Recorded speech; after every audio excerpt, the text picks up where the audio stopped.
Government, freedom, law, education, health, free energy, money, debt.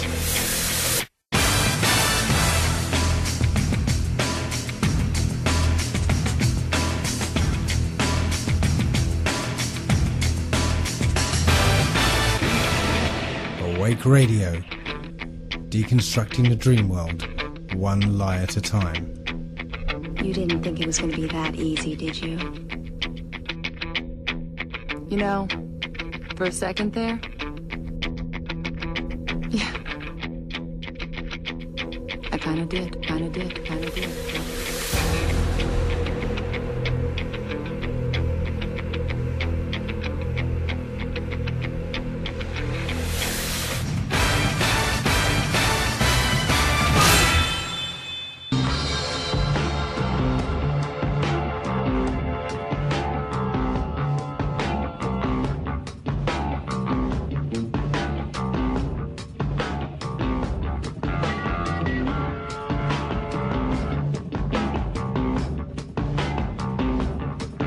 Hello, welcome to Transition Mission on Awake Radio and simulcasting on Shaziz Radio.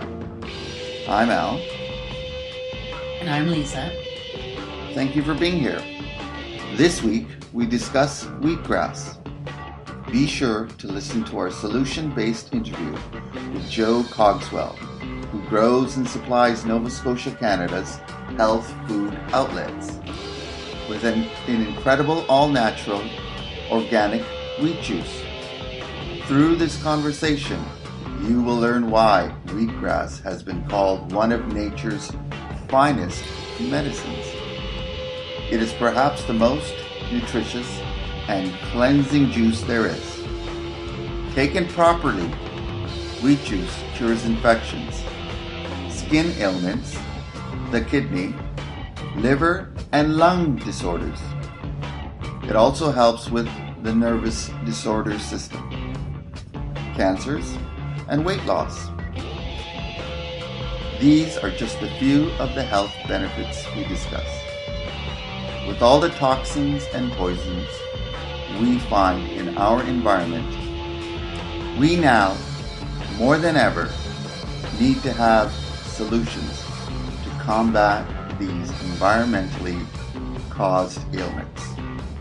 Joe also brings awareness of problems that are ignored in the mainstream, such as the dangerously low food security here in Canada, among other alarming practices government is undertaking. We hope to share this information and solutions with as many people as possible. As usual, you'll be able to find information and links regarding this broadcast on Transition Time's Facebook page. You will also find previous broadcasts now posted on Awake Radio, as well as on shazizradio.com. Look for shows and hosts Lisa Terrio, and on transitiontimescanada.blogspot.ca. Thank you for listening.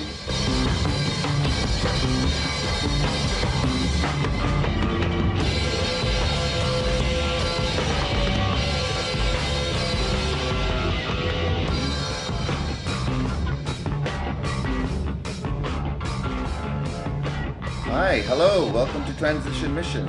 This week I'm here with Joe Cogswell from JC's Certified Organic Wheat Juice Company. Joe, how are you? Very good, thank you. That's good. How's everything? Really good for the new year. Nice day here in the mountains. Yes, it's beautiful today. Please tell us a little bit about what you do with the wheat juice. Yeah, well, at first I'll tell you, when 10 years ago, I was having a little bit of health problem with my heart, right? And wasn't feeling so good. So a friend of mine, he came back from California from doing a detox, and he brought this wheatgrass with him. And so I started, best way to do wheatgrass is to do it, right? Tobacco, Okay. and then you don't swallow the grass. You just get the juice out of it, right? And then I started doing that and walking a couple of miles a day. I haven't had any problems since, right? I was so amazed how this stuff helped me, right? That I started growing it myself and juicing it. I had a hand juicer for juicing, and it just started escalating. My neighbors used to come in early in the morning for their juice hits, and I did the research on it, right? I found out all about it, or quite a bit about it. It's pretty amazing stuff. Right. It's the real thing, right? It really heals. Yes. And anyway, I did the research on the marketing end of it. And I got pretty interested in it and started growing it and selling it, right? Right. I want to get certified organic. I've got it pretty well all over the place here in Nova Scotia, from Yarmouth to Tedham Bush, right? Sorry, how long have you been personally taking it yourself? 10 years. 10 years. Yeah. And what are some of the health benefits that you noticed about it? It's one of the best sources of living chlorophyll available, right? Chlorophyll is... No, please tell us. It's crude chlorophyll, and you can. It's the basis of all plant life, right? I've heard. So that's the green and the red is the chlorophyll? It's a blood builder, right? A blood builder. Yeah. And it's antibacterial. The thing about it is really digest. Our system can digest it really good. Joe, mention about the chlorophyll again, please. What is the chlorophyll? All right. Could you tell us about the chlorophyll? Like what does it do? Well, it's a blood cleaner. Chlorophyll, it cleans the blood. It's a blood builder. Okay. Builds the blood and cleans out all the blood deposits out of your system. All the toxins? Yeah. And gets it flowing better. Oh, yeah. Because as we grow older, our metabolism basically slows down, is what you're trying to say. And this frees it up and starts everything flowing faster. That's what gives you probably your energy, your extra energy. Yeah, see, the chlorophyll, you extract it from the plant, right? Right. And because it has over 100 elements needed by man. If you grow this in organic soil like I do, certified organic soil, you'll get 92 of the 102 minerals that are in the soil. You get 92 of them. Well, Joe, I noticed, because I want to tell everybody out in the audience, I've been on it now for, 9 days? And I always used to need to go for a nap at 2 o'clock. Didn't matter what day it was. At 2 o'clock, I would have to go and take a nap. I have not taken a nap in the last 8 days. Isn't that cool?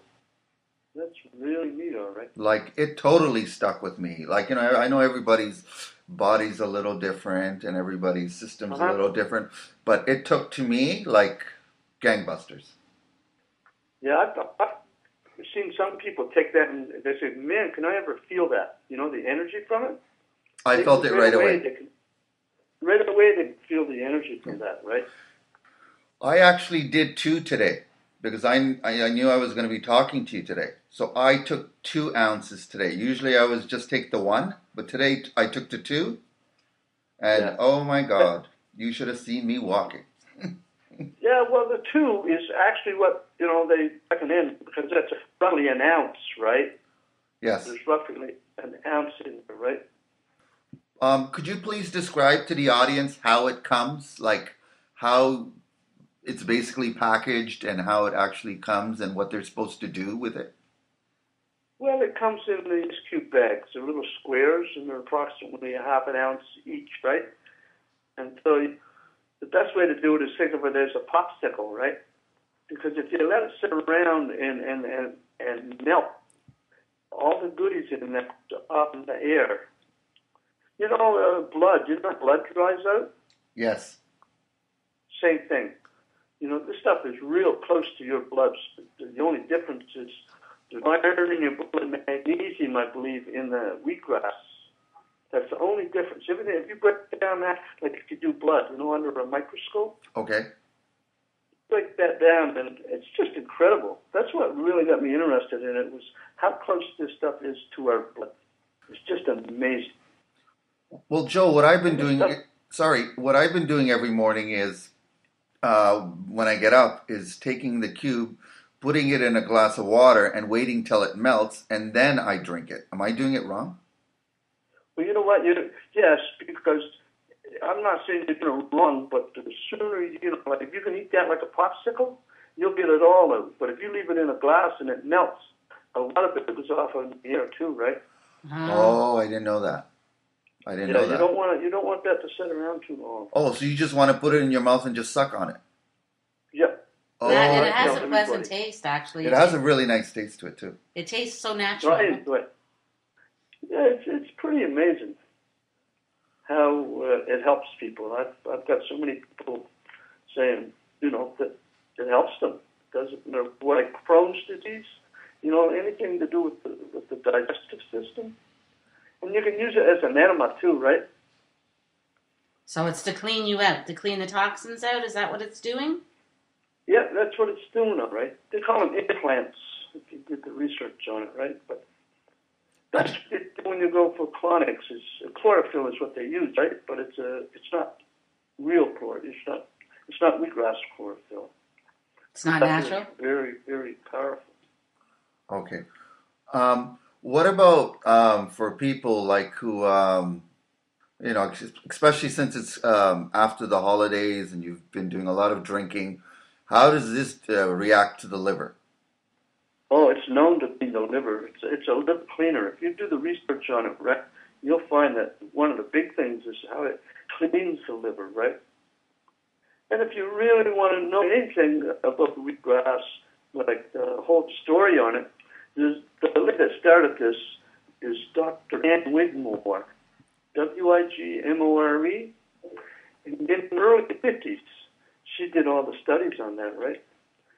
She's a lady that was born in, I think it was Lithuania or something, where the Nazis took over. Okay. And she can remember her grandmother taking just wheatgrass and putting it in the open wounds, right? It heals the outside as well as the in, right? Oh. Yeah, I was reading something about that too. Like it's very good for like skin, like eczema and different skin ailments and. Yeah, it's pretty amazing. She came to the States and she ended up with Crohn's and stuff like that, right? And she cured herself. Like, not only that, she used to have. She passed on, right? She had places where you could go, right, and get detoxified. Okay. It's funny how we've never heard of, like, the first time we heard about this product was when Al went to the health food store. And, you would think, like, and I've been reading testimonials, and, I mean, to me, it's like this wonder drug that does everything from... Everybody, a lot of people, what you're saying, a lot of people just... One guy now, he had prostate cancer that itself. And he asked me, he says, how come this is not more well-known? Like, he just can't believe what it's doing for him, right? Yeah, like, why aren't doctors recommending this? Well, you know what? I've had one guy down here. He had cancer. He went to Toronto, and the specialist there told him, "You go home and take all the wheatgrass you can." And I've got people telling me it cured them, right? So, I mean, I'm not writing that down and saying it cures cancer, but my customers are telling me stuff like, it's incredible. And you can't overdose on it. No, you can't. But you cannot overdose on it because. I think I told you the other day, one guy was taking a liter a day to cure cancer, right? But it's big. They use this in juice bars. Like if you go to Pizza, they've got it in Pete's Boutique there, right? Oh, they have it in Pete's Boutique too? Yeah. Oh, yeah. Yeah, but they use it in juice bars in their smoothies. Okay, the smoothies, okay. I've heard about, like, living food. That's like in California, I know that's part of this live whole food. thing, eh? Live food, right? Yeah, and that's big too, right? And that's part of it. This year's just pretty incredible for Well, getting you back on track.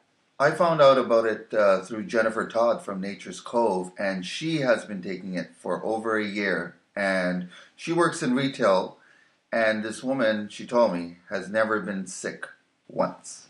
Yeah, No cold, no cough, no nothing. Yeah, Jennifer sells a lot of it in that little store. Right? She's feeling good. She wants everybody to try it. It's so cool. They do sell a lot there. Yeah, I guess it's just that we haven't had enough marketing on the product. That's why we're not hearing about it. Yeah, well, when back in 10 years ago, I did the research, and the only people people here that were using it were bringing it in from Ontario and Quebec, right? So I started learning how to do it, and it turned out really nice. The whole thing. It's just wonderful to grow the stuff and have people, actually heal with it, right? Yeah, and it's all natural. It's all from Mother Nature, right? Yeah. Well, I got it made here because I grow my own. I make my own soil. It's all worm castings. Oh, is that how I was going to ask you what how do you do your soil? So you. Yeah, I have big piles of worms, right? And I use your castings. Okay, so like composting. Well, yeah, in a way it's composting, but compost isn't anything until the worms eat it. Okay. Okay. The worms eat it, and it's organic soil. It's the real thing. Worm castings are the reason we're all here, because if we didn't have any worms, there wouldn't be any people, right? Exactly, yeah. Well, that's what, yeah, it makes your garden live, right? Joe, it's also good for weight loss, too, right? Exactly. Yeah, it's good for the weight loss, because when you take that, it takes away the appetite. You don't feel hungry, right? Right. Oh, I've noticed that about Al, because he's been testing it out, and I haven't. And I'm saying, "Are you hungry?" And he's saying, "No." And I'm eating, and he's not. And he's losing weight, and I'm not. So. Yeah, it's pretty cool how it does take away the appetite, right?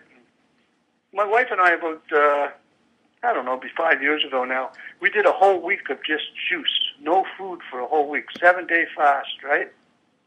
Wow. And yeah, it was quite an experience. I loved it.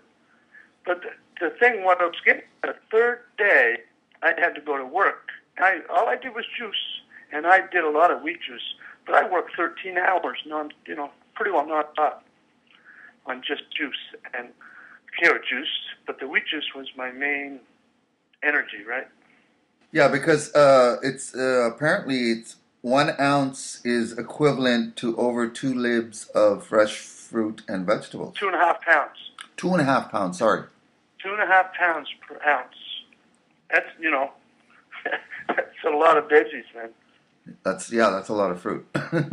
So you're getting all your nutrients that you need, the energy you need, and without all the chemicals and stuff that they're putting in our foods nowadays.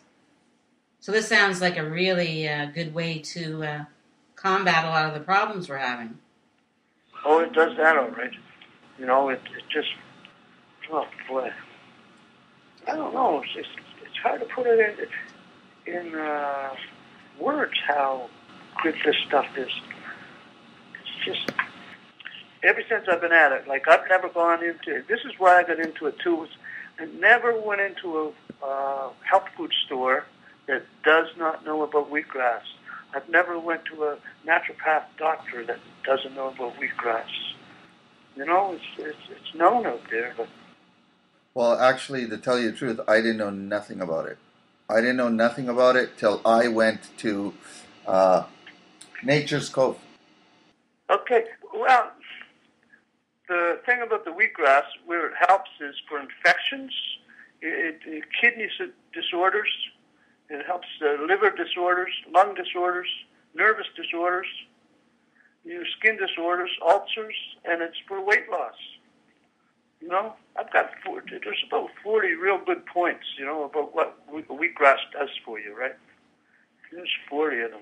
So it helps with lung disease, or so it would be good too for like people with asthma?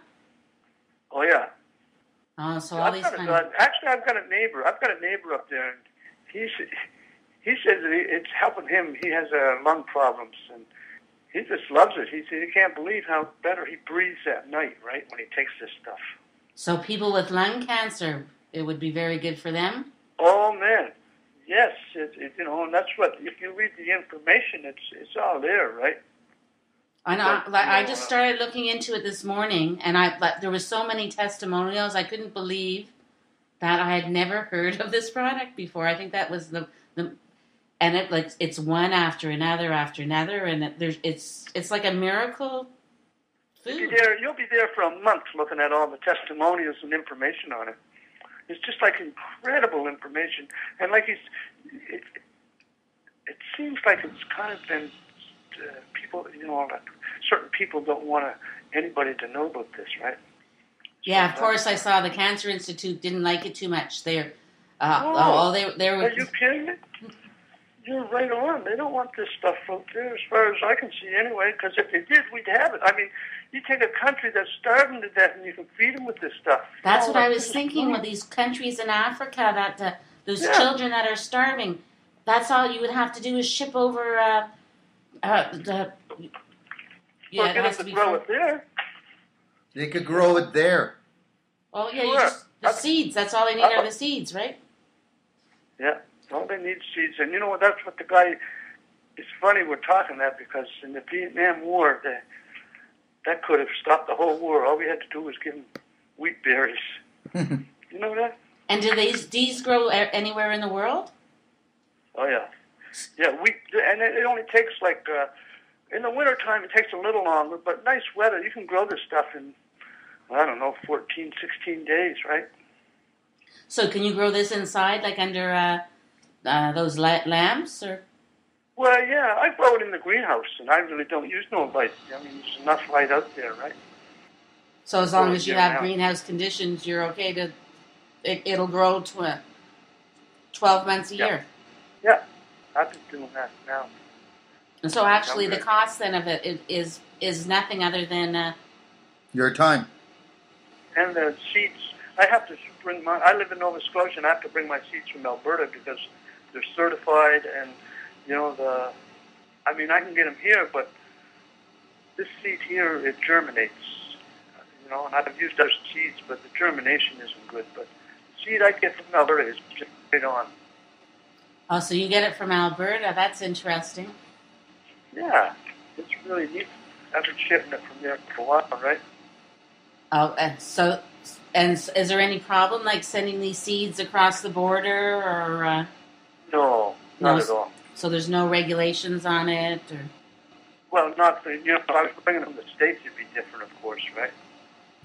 In the States, it's different. Yeah, because I'd had, they have regulations for bringing stuff across. But Alberta, it's no problem. They're in my country here. But they have it in the States themselves, though, right? Oh, yeah. It's big down there. Well... Joe, it also says that the wheatgrass picks up 92 of the 102 minerals? Yes. And it takes it from the soil, basically. Uh-huh. You want me to name them all? No. No, I don't want to. Let's see if you can name them all. Here's a test. No. Well, there's a whack of them, right? So how long has this wheatgrass been around for? Yeah, it's been around since the early 50s. Early when? Early 50s. Also, and again, I really, the Ann Wigmore will fill you in like you'd never believe, right? Like this woman here, she's the wheatgrass goddess.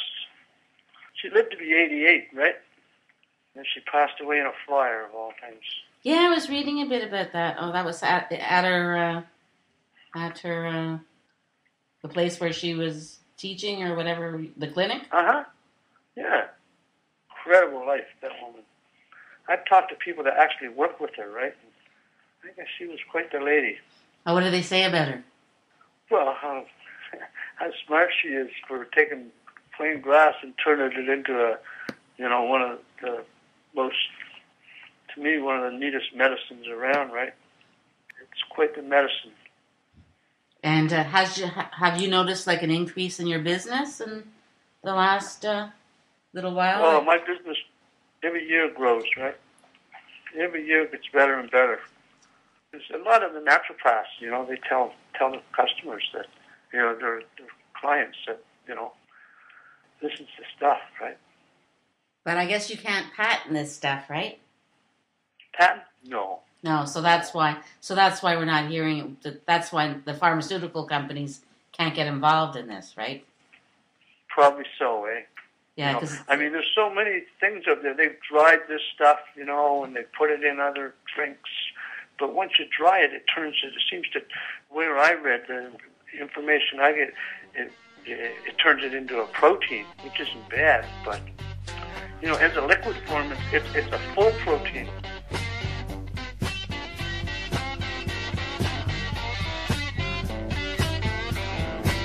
Well, I came upon a child of God. He was walking along the road, and I asked him, "Tell me, where are you going?" Mister told me. Said, "I'm going down to Leicester's farm, gonna join in a rock and roll band. Got to get back to the land," said my soul. We are stardust, we are golden, we are building garden, and we got to get ourselves back to the garden. Well, then can I wrong beside you? I have come to lose my smile, and I feel myself becoming something turning. And maybe it's the time of year. Yes, and maybe it's the time of man. And I don't know who I am, but life is for learning. We are stardust, we are golden, we are building garden, and we got to get ourselves back to the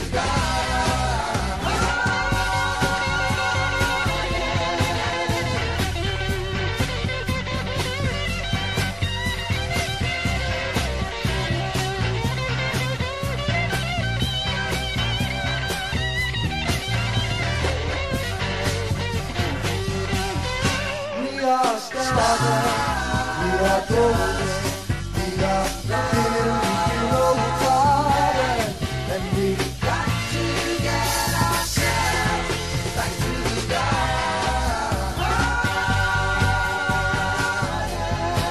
By the time we got to Woodstock, we were heavily strong, and everywhere was a song and a celebration.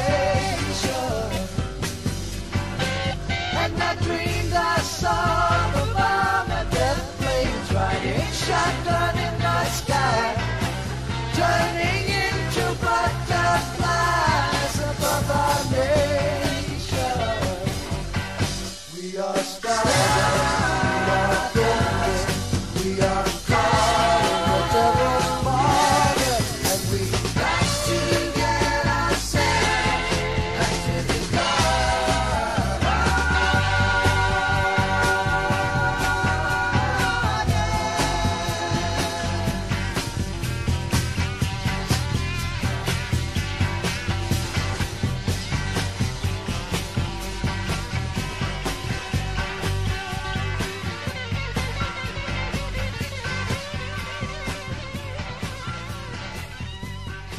have you lived in Nova Scotia all your life?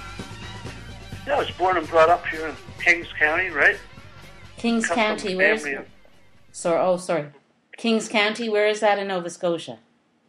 Yeah, in the Annapolis Valley. Oh, okay, I hear it's a beautiful. Annapolis Valley's got to be one of the prettiest places in the world. Yeah, I'm pretty hooked on it. Actually, I live in the North Mountain now, but it's pretty close. Okay. Well, yeah, we've traveled a little bit through that area, and we're just like awestruck by the scenery. Yeah, it's pretty nice here. Yeah. Once you live there, you don't want to leave. Have you ever lived anywhere else? Well, I did my time in Toronto. Did your time? Sound like I was in jail, but no, I went up in '64, right? Like I said, I met my wife that same year. We're still married 45 years later. 45 years? Oh, my God. Congratulations. Thank you. Yeah. So what brought you out to Toronto? Well, I work. My brother was there, so I got off Union Station. I had $1 in my pocket, right? And I went to work in a car wash, and the rest is history. Uh-huh. So was there no work out here? Was that why you moved out there, or was it for the adventures? Oh, yeah. Yeah, there was lots of work up there, right? Yeah, Nova Scotia's really been hard hit with a poor economy for a long time. Yeah, but the big thing is, I learned a lot up there, but coming home, I brought a lot of that knowledge with me, and this year my wheatgrass is just like a hobby. I have another business. I make bird food. Oh, you make bird food? That's interesting. Yeah, it's called a bird pie. You know, bird pies? Oh, those things that they sell that you put in your little bird feeders?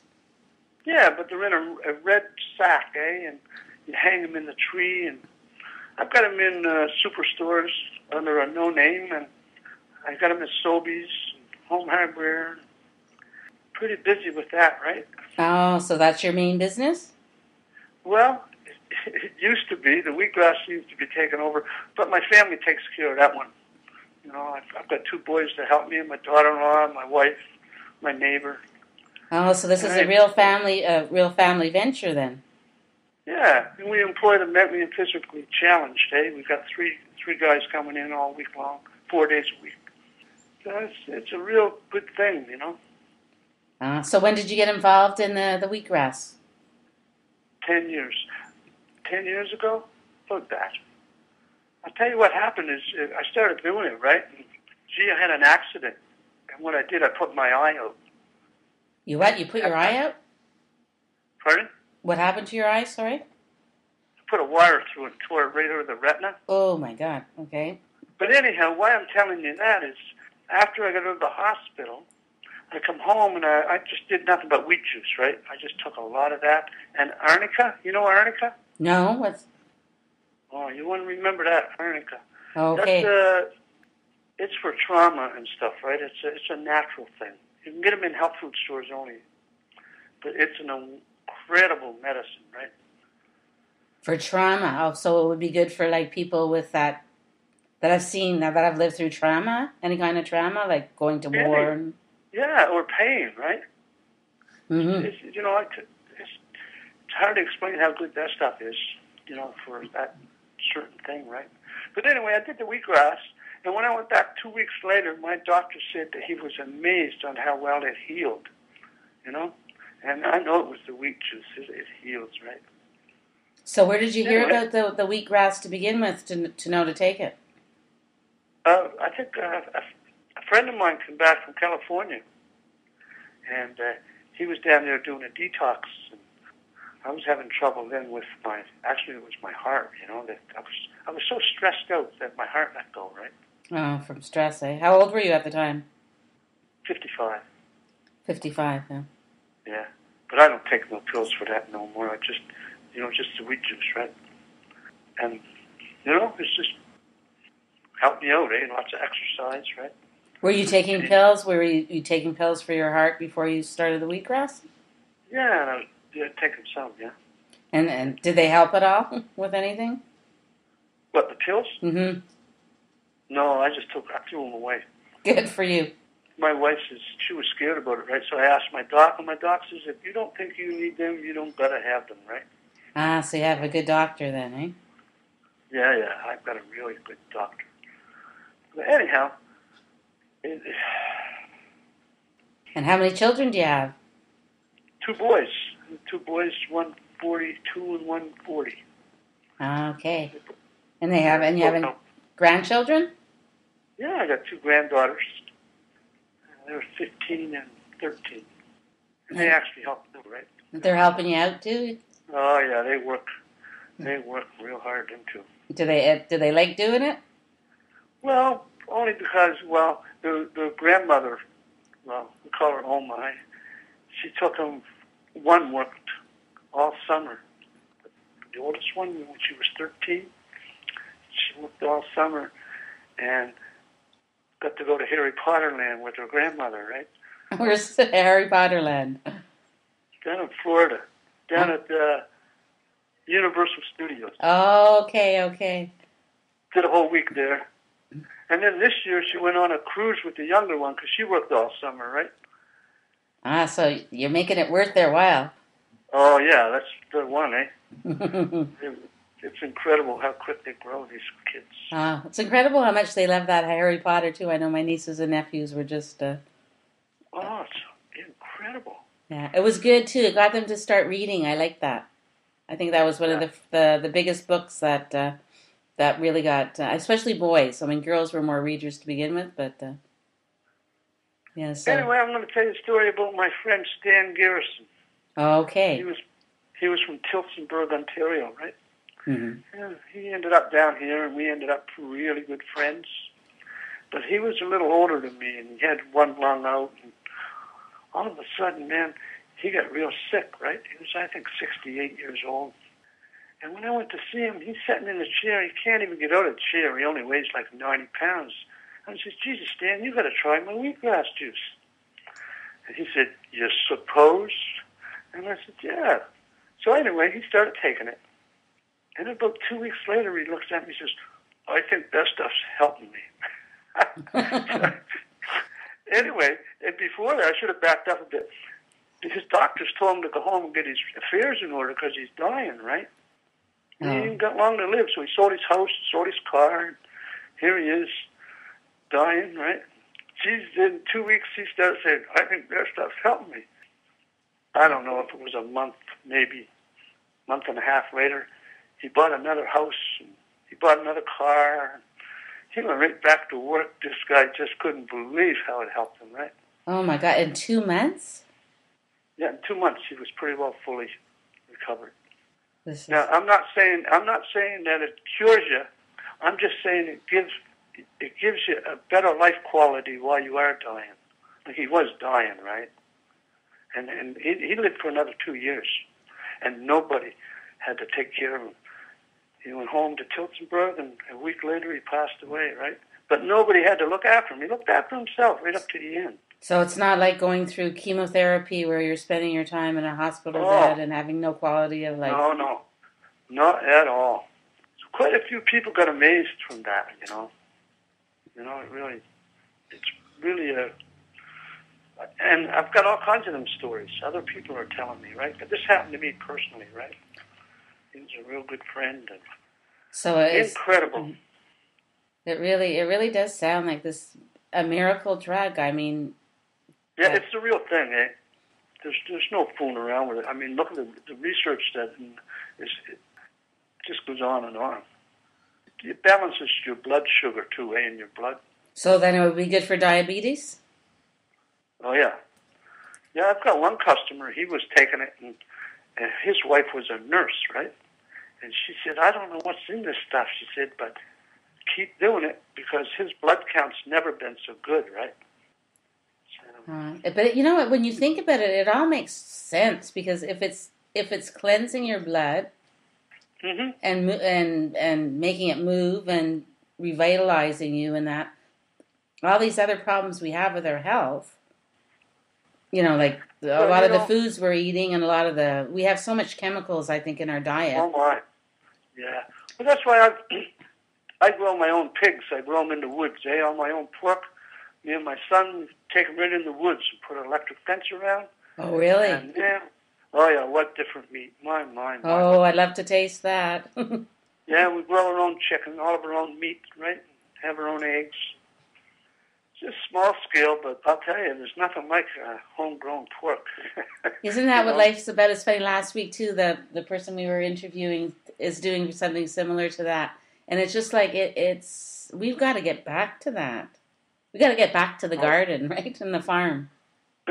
Well, you know what really gets me now? This is it has not much to do with wheatgrass juice, but this whole country, Canada, from Nova Scotia to British Columbia, if the USA said today no more food in Canada, this whole country runs on 3 days' supply of food. Did you know that? I didn't know that, and then it's a little bit scary to hear that. No, well, listen, these are facts, and I've been trying to, kind of tell people this and get them, God, we can't even feed ourselves. And we have no idea how to do it either. No, that's right. It's incredible how we're in trouble in that end, right? Oh my God! And you know what? You go into a supermarket, and you look down every aisle, and you don't see food. You see chemicals. You see, it scares me. And people aren't aware of it. Or these fast food restaurants. I mean, these chains. I mean, look at McDonald's. I mean, their French fries there you could put them outside forever and they don't turn bad. Supersize Me. You probably saw that show. Oh yeah. I mean, we are what we eat, and Canada is becoming the amount of disease going around. Yeah, that's the one, kid. Yeah, you got to really watch it. It doesn't seem like we have no big brother up there at all, right? We have, what? We have a government that's just subsidizing the likes of, out here in Nova Scotia, it's the Irvings, right? And they're, who's... And we have so many issues, like fracking. Oh. How about the biosolids? You know about them? No, you can tell us. Tell us, please. What? Tell us about it, please. What, biosolids? Yes. Well, I'm going to tell you, I have a friend, and she's spent the last, I guess, 8 to 10 years trying to tell people how bad the biosolids are. Biosolids human shit, right? But they take it out of the sewer system, they cook it to a temperature, and then they put it on all the farmers' fields. Oh. For fertilizer. I heard a little bit about that, okay. This is bad stuff, right, kid? You never believe, ever would you believe how bad this stuff is. And I mean, they outlawed it in Germany back in I think it was the early 50s. And here we are putting it on our fields and killing the soil like worms won't grow in it, right?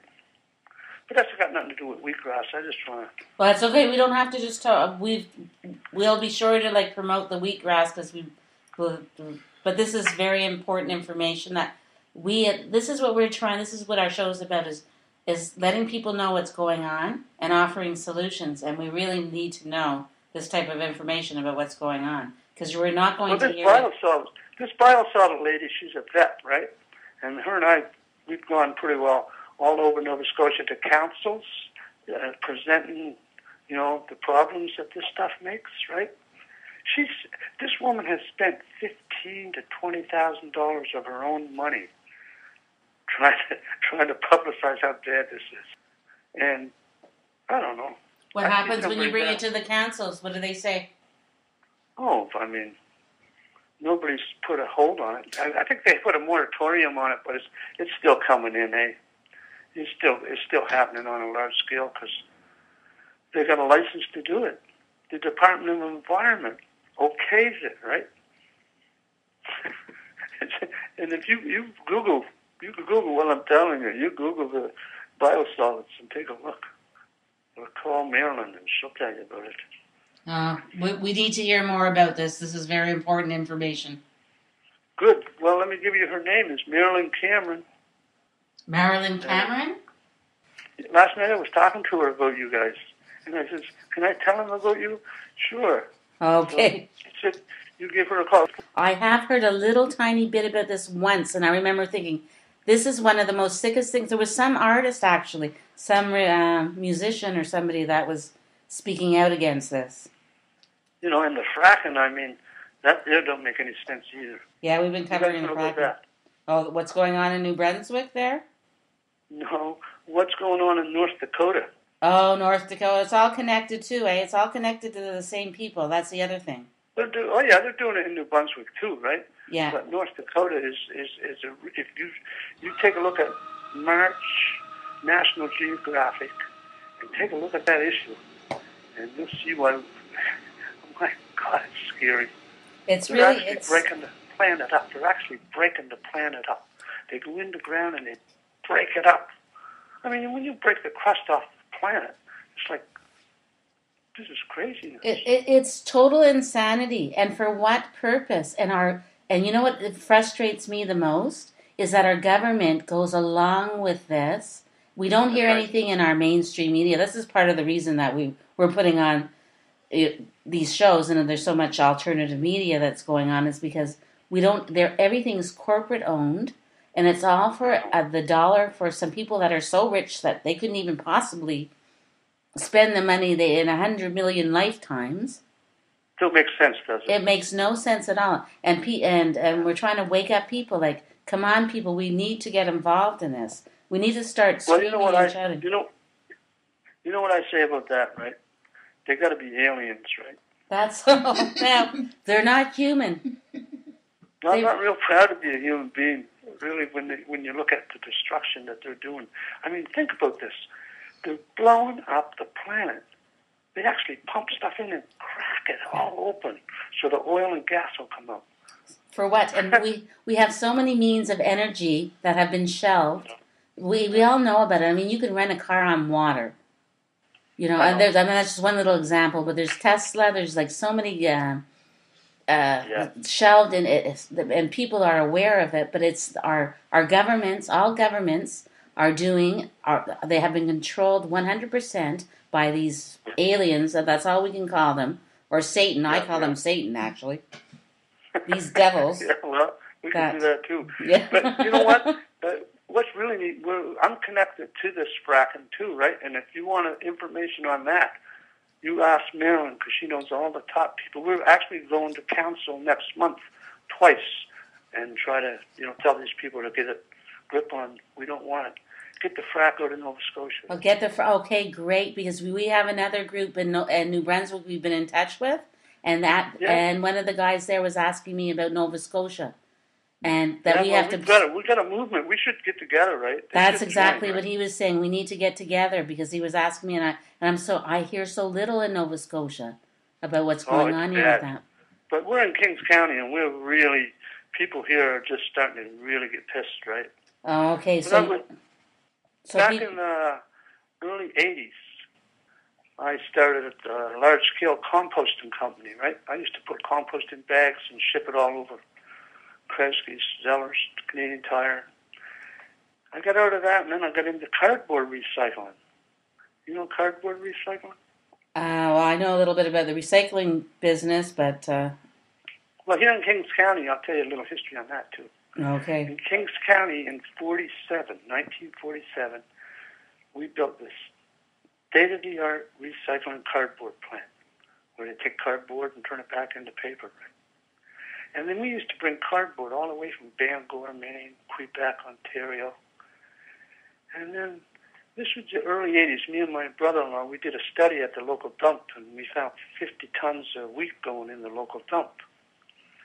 Then we found a market.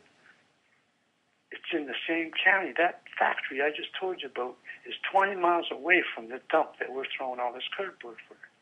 And they didn't want us to do that, man. We just pushed it, right? I pulled 500 ton of cardboard a year out of the garbage, and it was worth $110 a ton. So now it's the big thing, right? The recycling. But back then it was, are you crazy? You can't do that. You don't want to do that.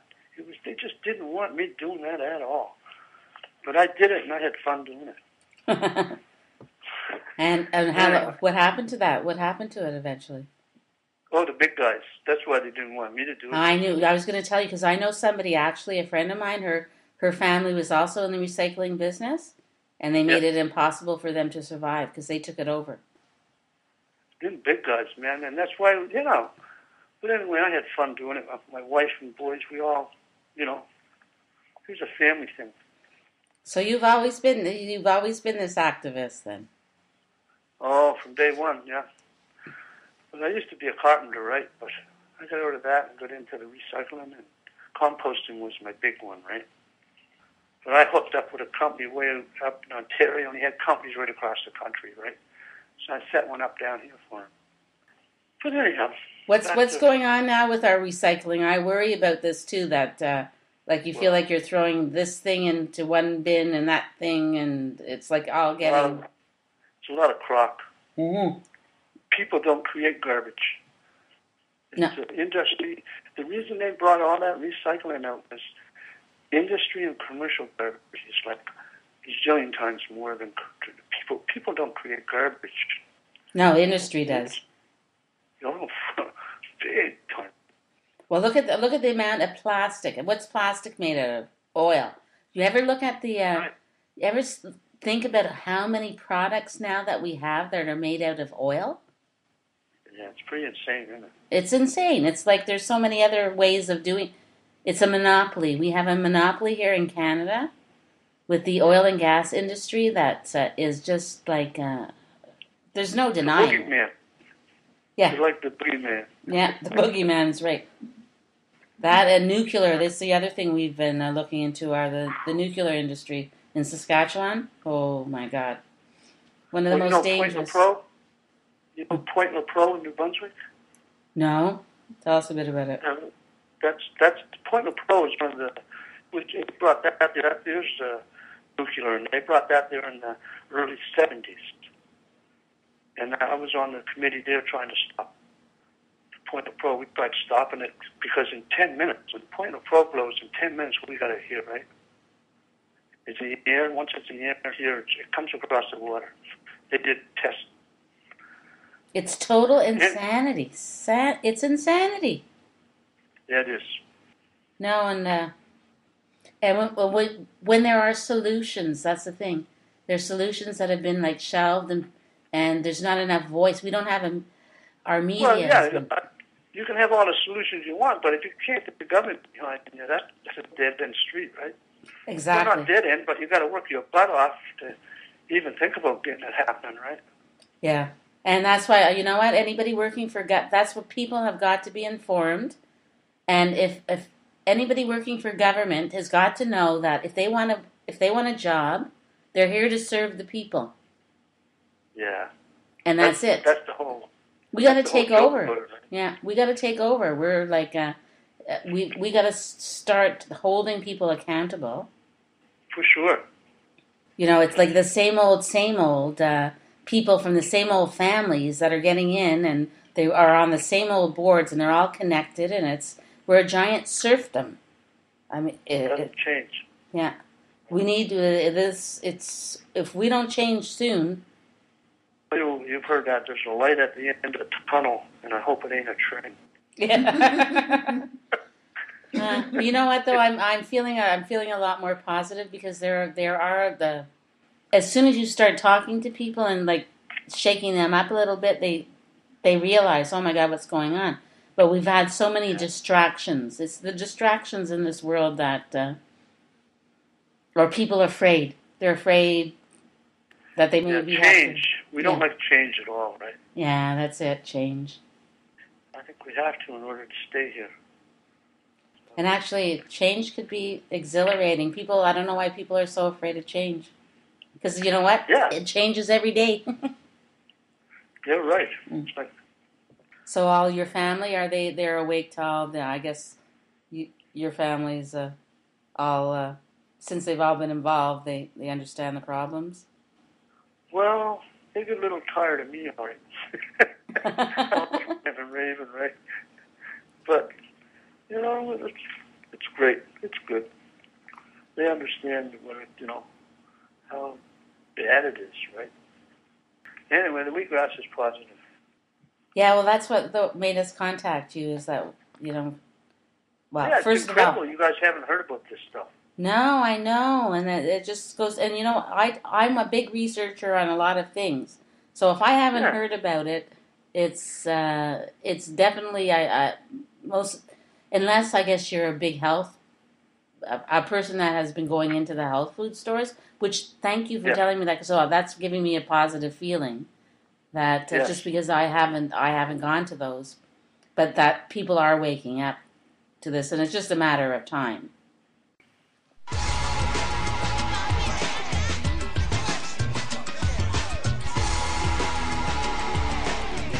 You're listening to Awake Radio. Straight talk for the awake and aware.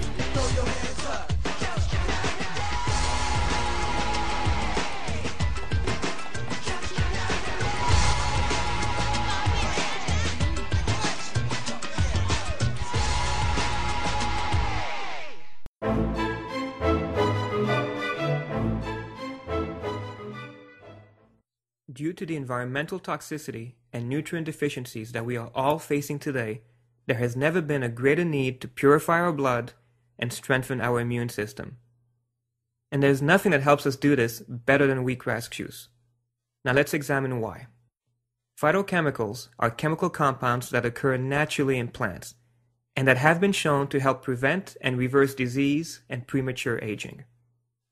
Now, over the past several decades, the scientific community has conducted literally thousands of studies showing how phytochemicals can destroy every form of cancer, virus, and bacteria they researched. Wheatgrass juice provides the most complete and concentrated source of these phytochemicals. In fact, no food comes even close to the nutritional profile of wheatgrass juice. Now, we all remember the periodic table from high school chemistry class. This is a table of all the elements that serve as the building blocks to all things on Earth. If you can see it, hear it, smell it, touch it, feel it, drink it, eat it, breathe it, or pick it up, it's made out of elements from the periodic table. And there are arguably 118 elements that have been discovered, 98 of which are naturally occurring. And wheatgrass juice contains an incredible 96 of these elements from the table. Wheatgrass is also an amazing complete protein providing all of the essential amino acids, as well as 92 of the possible 102 trace minerals that are recognized to be available in plants. Simply put, it's the stuff we're made of. So now you begin to understand the importance of wheatgrass juice, especially if you are fighting disease. The phytochemicals work to destroy the disease, while the complete nutritional profile of wheatgrass allows your body to rebuild healthy cells. These are the cells that make up your skin, bones, blood, and organs. So we're killing the bad cells and building good cells. That's how we fight disease, and that's how we stay healthy. That's how we stay young. Wheatgrass juice is a rich source of enzymes. All of our tissues, muscles, bones, organs, and cells are run by enzymes. Dr. Brian Clement describes the importance of enzymes beautifully. He explains that when a sperm meets an egg, enzymes are responsible for creating life. And when we die, enzymes are responsible for breaking our body down so that we may return to the earth and become useful once again. And all this time between birth and death, for our entire life, enzymes are required for all the biochemical reactions that take place in our body. Whether you need to heal a cut finger, lose a few pounds, breathe, eat, drink, swallow, digest food, or produce energy, you need enzymes to do the work. But enzymes have another important function that often gets overlooked. We've all heard about free radical damage and how it's linked to every major disease as well as to aging. While enzymes help to prevent this damage, and how they do this is by creating a bioelectrical shield around each of our cells. And this electric shield protects the cell from free radicals so that we don't get sick and we don't age prematurely. If you eat cooked food on a regular basis, your body is going to be depleted of enzymes. And to refuel, you need to turn to raw living foods, and nothing is more potent than wheatgrass juice. Hormones are the body's messaging system that our cells use to communicate to one another. Our endocrine system produces these hormones. But one way to ensure that we have a sufficient and balanced amount of hormones is to also ingest them by consuming raw, plant-based foods, none richer than wheatgrass juice. If our body begins to lack proper hormonal balance, cells lose the ability to communicate and they begin acting independently. And we don't want our cells wandering around independently, doing whatever it is they feel like doing. That's a recipe for disease, and that's a recipe for cancer. Wheatgrass juice is also known as the greatest source of chlorophyll. Chlorophyll converts the sun's energy into a form that plants, humans, and animals can use. No plant can capture as much of the sun's energy as the grasses do. So when we drink wheatgrass juice, we are essentially consuming the same life force in nature that turns everything green in spring. That's truly incredible. Now what's interesting is that the molecular structure of chlorophyll, which is the blood of the plant, is almost identical to human red blood cells. And according to scientists, this could be the reason why wheatgrass juice has the ability to build our blood and enhance its capacity to carry oxygen and nutrients to every cell of the body. Finally, nothing is as full spectrum or as potent as wheatgrass juice. For how it purifies our blood, for how it kills harmful bacteria, viruses, and mutagens while helping to build healthy cells. For how it provides us with real energy. How it speeds up detoxification and how it regenerates the liver. For how it rids our body of toxins, including helping to flush away the man-made chemicals and drug deposits that are buried deep in our tissues. For how it minimizes damage caused by radiation. For how it relieves constipation. How it helps to lower blood pressure and control blood sugar. And ultimately, for how all of the above leads to a strengthened immune system. And that's our number one defense against any disease. Our immune system is our army of soldiers that fight each and every day to protect us from health problems. But due to environmental toxicity and nutrient deficiencies that we are facing today, this army is tired and not well fed. And this opens the door for disease. So the need to consume wheatgrass juice on a daily basis to build our immune system has never been greater. And so we recommend everyone take 1 ounce of wheatgrass per day for health maintenance and 2 ounces twice per day when fighting disease. Well, one of my big things in life right now is food security. You know, the whole country here, right from Nova Scotia to British Columbia, rely on the USA for our food, and we have a 3-day supply in this whole country. If the USA said today no more food in Canada, in 3 days, we're out of food, folks. Really? That's a big issue. So we're getting all we're importing all our food from the U.S. Yes, yeah. Without the U.S. connected to our food chain, we're out of food in 3 days. When we have a storm here in 3 days, the shelves are pretty well empty, right? Yeah, I've noticed that. I think it's really important that, we have food security. I mean, my goodness, it's kind of, to me, like a nightmare. When 30 million people depend on, like the USA, I don't understand how it works, but it sure does seem out of whack, right? Yes. So all of a sudden they can say that they declare war on us or whatever. They don't like us for some reason and stop all trade. It's not so much war, and David Suzuki said it 10 years ago. He said, folks, we're at war, but we're at war to stay on this planet. We're at war with the environment. We don't have to kill anybody. We're going to kill ourselves here, right? Yes. But it's all they have to do is change trade rules or whatever. Well, we have to get down to the basics and get everybody in the area like growing food, right? Yeah, we've got the best farmlands in the country right here in the Annapolis Valley. And they grow what? Potato chips. And they call it food. Yeah, McCain's and Cavendish French fries. Cavendish French fries, yeah. Well, yeah. It's just like, and they ship them, they export this stuff. That's all, yeah. That's what we're known for. Potatoes take more chemicals than any other vegetable. Did you know that? No. More chemicals on them potatoes, and all they do is make poison with it. Did you ever light a bag of potato chips, Clay? Take a bag of potato chips, but make sure you're outdoors and light it and watch what happens. You'll never eat another one. You know what? It's funny, because we have been on this diet after we went to a natural cook, or looked into the paleo diet, and one of the worst things to eat is potatoes. And we haven't had a potato since we found out. And we were wondering, what is this about potatoes that are so... it's unbelievable how your diet, like, you do start losing weight immediately, and you feel much better. Oh, yeah. We substituted with the sweet potato. Isn't that nice? I grow a few of them, eh? They grow really well around here, sweet potatoes. Yes. They're a nice potato. Some of the best. So it's that white potato. Because the food security is really important. And you know what? When you say that, and I'm just thinking of our country and how much land we have and how much fertile land we have and how few people we have.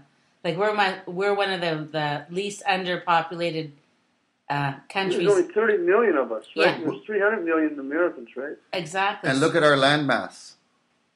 Yeah, my head just shakes. I tell you, boy, she's just, what's going on? And it's Monsanto, right? All them big boys.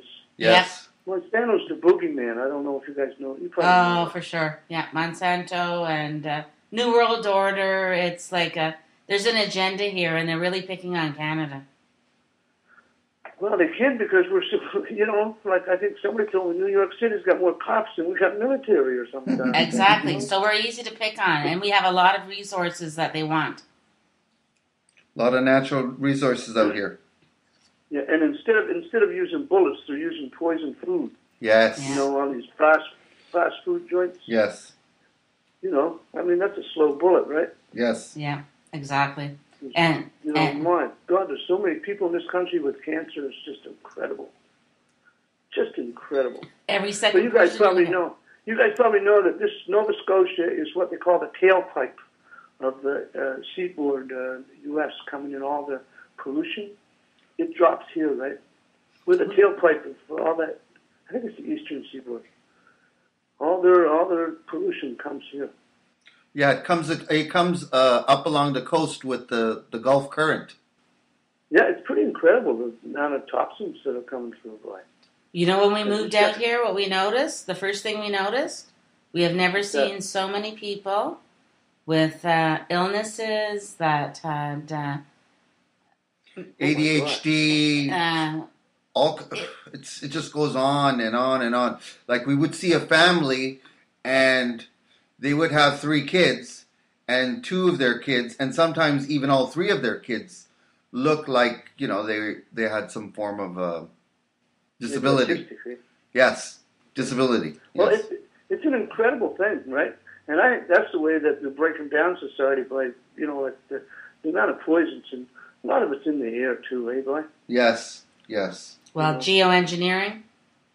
But it's just how they get away with that. I just don't understand it, right? But that's the way it is. They got so much power, right? The only way I can see about what we can do is we've got to start letting people know what's going on. Yeah, that's the big one, isn't it? And that's the hardest thing to do. Hey, you know what? Back in the old days when I was recycling cardboard, I tried to get people to go to the council meetings to get the county to come on board with the recycling. And I did like a 3-month hit, and I got 300 names on a petition, and I think 2 or 3 people showed up at the council meeting. So when you tell me about hard, I know all about that one. Yeah. It's just incredible. It's like they're so mesmerized too, and I mean it's the whole province is fluoridated. The water is all fluoridated. You can't even talk to them about that. I don't know how many people I know that have tried to do it. But Joe, another thing is a lot of the people out here are military family too. Yeah, we got one of the largest airports, right? Yeah. I mean, they got the military base out here with the ships and everything leaving and all that. And people basically depend on the military for basically a job and income. I hear you. So they're not going to turn against their master.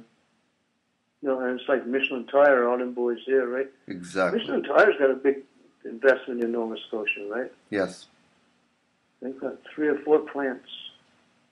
But you know what? They supply a lot of jobs, but you go down the valley on a certain time in the morning, and if you've got clothes in the line, man, they get all, like, you wouldn't believe the mess, the black spots on them, right? Yeah. Yeah, what are tires made out of? But, another thing, and a friend of mine, he brought it to my attention, like all these homes, if you go in and look, you've never seen so much, with the siding they have on. They're green and... the dirt. Like crazy. Yeah. Like you never saw that years ago. I don't know, even a few years back. But lately, every house with siding is all green, and it's just disgusting. You're talking about the plastic siding that they have. Yeah. It's just like most of them looks like it's got mold on it. Right? Yeah, every year we have ours cleaned, and it's like a couple of weeks later, and it looks dark and black. Oh, so yeah, you saw that. I never. Well, I've been noticing it, but Jesus, it's widespread. That. You know, another thing we noticed, like we have a lot of little treed areas where there's pathways, and the amount of trees that are dead, and like their roots are coming out. It just you're looking at it, and it looks like oily substance that's coming around it, and we're going like, what's this about? Jeez, I never saw that before. Out here, yeah. I know where the park is. I know exactly where the park is. And all the trees are tipping over like they're dead. Yeah. Well, you know, that could be from the salt and the asphalt, you know. Oh. It's something. It's something. Yeah, they put a lot of salt in the roads here, boy. Oh, that's another thing. That's one of our pet peeves because salt just eats away at anything. I mean, from your dog's feet to tires. It's not the regular salt. This is something specially chemically made salt. Yeah. Yeah, they use it on the highways. Yeah. And there's all kinds of alternatives to that too. It's like whoever's running our government, they don't care. That's the feeling I've gotten for quite a few years. You know, as long as everybody's got their paycheck and don't rock the boat. That was the whole gig, right? Exactly. Don't rock the boat. And, you know, like, they don't want to hear, and there's not enough people to complain because we are such a small population that it doesn't. What I can't believe is how many, you know, I know quite a few guys. I've grown up around here all my life, and there's quite a few of them, you know. They've really got it together as far as money goes, right? Financially, they're like, it's crazy how much money these people got. But not one of them will think about, you know, maybe buying a farm and putting somebody to work to grow vegetables. You know what I mean? People, I don't understand. People with a lot of money should invest in growing food for people. Like, it's the best investment there is, right? And natural food. You know what I'm saying? Yes. And doing it organically is just a riot, as far as I'm concerned. It's a riot. Well, we were talking about that a while ago. We were just wondering why people don't just instead of having grass on their front lawn, why don't they just have a garden? I've always felt that way. Like, what a waste of space. And meanwhile, you know, we read in the newspapers they're arresting people again for having chickens in their backyard. You know, like, this is the big deal. Yeah, it's straight nuts. Like, this is the big deal, having a chicken. Meanwhile, we have chickens in our backyard, and all the neighbors are fighting over the eggs. Like, it's ridiculous. They're beautiful to watch. There's no problem. But our media, we have a controlled media out here. It's unbelievable. It's so... I'm wondering, I want to throw an idea at you guys, for your opinion. You ready for this? Oh, we'd love that, yeah. I'd like to set up, you know the wheat juice I have happening, right? Yes. The little company I have? Yes. I'd like to set up like a franchise and find people that want to grow this stuff and be part of it. Like, I could supply them with the soil and the seeds, the greenhouse, right? Yeah. And set it up as and you know, just here in Nova Scotia, see if it would take off, right? Because there's a demand for this stuff. Every year this stuff gets more and more, right? So I thought, well, maybe that would be the way to go rather than me have a 200-foot greenhouse and going crazy trying to supply it. Everybody could have one in their own little town, right? Actually, that's an excellent idea. We would love one in our backyard right now. Yeah, that's what I'm saying. Like, gee whiz. And then you could maybe if you made the right time, you could go there and get it fresh. Exactly. Well, you know. That's the thing. It's funny you mentioned that because one of my fellow students in class today said, "Oh, you look a little different. What are you taking? What are you doing?" And I didn't get a chance to tell him. I said, "I'll let you know next time I see you, which is in 2 days from now. And I'm gonna promote this stuff at the universities. I'm gonna get the kids into this. I think it'd be a great place to sell it. You know? Well, that's what I'm telling you. I wanted to tell you that today. You know the town of Wolfville, right? Yes, Wolfville. Yes. We're Acadia University. Yes. Yeah. Well, they buy my wheat juice down there. They go to Pete's Critique there and get it as as in a juice, right? Yes. And then they buy it from EOS there. They buy it by the packages. Quite a few students are into this, right? Well, I would like to be into it. Oh, we have so many universities out here. We now have so many that's- universities. We have Dalhousie. That's 16,000 people alone. And then you got all the That's what I'm NSCCs, which is over 30,000. Yeah. And you got to get, you know what? You got to hit them when they're young. Yeah. I think this year could, as far as I'm concerned, somebody that just wanted to do it. I mean, I've got the certified organic soil, right? Right. Well, So, actually, like I told you, I'm actually living proof that this stuff is amazing. yeah. I'm like I said yesterday, I feel really, good about being able to do this job.